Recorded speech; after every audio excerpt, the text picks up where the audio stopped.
sometimes people call, like they look at it as a bad thing of being like a jack of all trades and master of nothing. But there is a real, I think, value in it that I can have a conversation with anyone and be at their level and understand what they're talking about. Mm-hmm. Yeah. One of the values that we have at the company is, it's called moving into the customer's office. And the idea that we have is like, in order to understand the problem at the ground level, like it's good to talk to customers, but like you should like actually become the customer. Totally. You should literally do their job. So my co-founder, Kendrick, worked at SpaceX for a little bit. And when we were starting the company, he actually quit and became a leasing agent full-time for 9 months in a Class D building in Redwood City.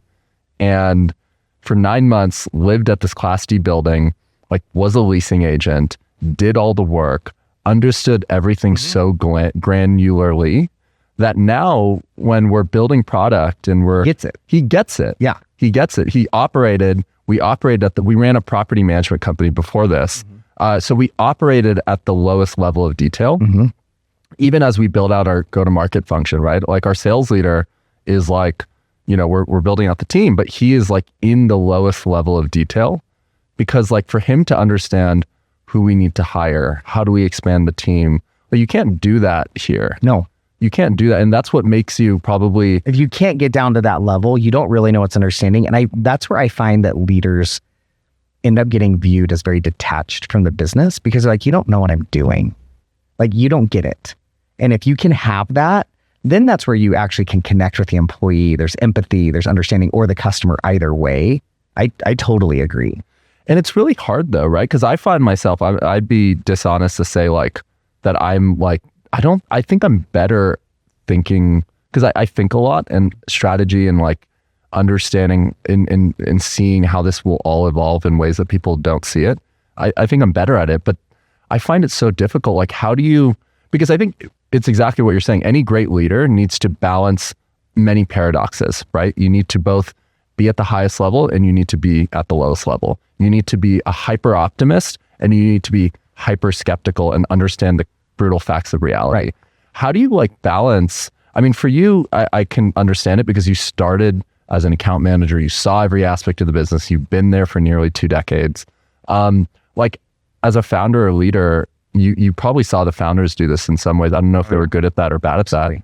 But how are you able to, like, how do you do that? Is it just like sheer like work output? Like you just work more hours and you like operate at the lowest level, or how do you balance that? Like what advice? I think that there's a combination of both. And I think every experience is different, right? Because I think depending on the business, we had to do it out of necessity, right? So we were bootstrapped for the first 15 years.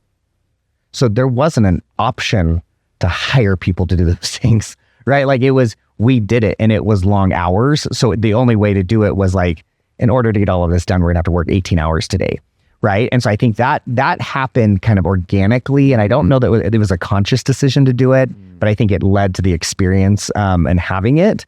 And so there is definitely a factor of you are gonna have to work hard to get it. What I will say is, as the organization scales and grows, it's hard sometimes to pull back, right? Because now there is somebody who's doing it, but you did it, you understood it, I'll just do it for you, right? And there is that balance as well of learning, which is a different balance to learn, because in the beginning, the value was you doing it, right? And just stepping in and getting it done. Now there's a different value in you getting someone else to do it, and you have that scale, you have that ability, and that's a new skill set to learn, but it is absolutely invaluable. And I think there's different ways, whether it's after hours, long hours. It's also just, all I'm going to do today is focus on this, right? Or for the next 3 weeks, I'm going to go observe. And I find myself doing that more now of areas of the business that are new or I don't understand, of like saying, okay, I'm just going to spend the next 2 weeks shadowing and watching, right? And I'm going to understand. And that's how I'm going to gain this knowledge of what's actually going on, asking a lot of questions and diving into it. But I think all the different phases, there's different ways. And I don't know that there's a right or wrong way, but I do think having that broad understanding is extremely enabling, right? Because you can start to do a lot of things. You can start to jump in, you can have the conversation, you can join. you become so versatile and able to help that becomes extremely valuable to an organization.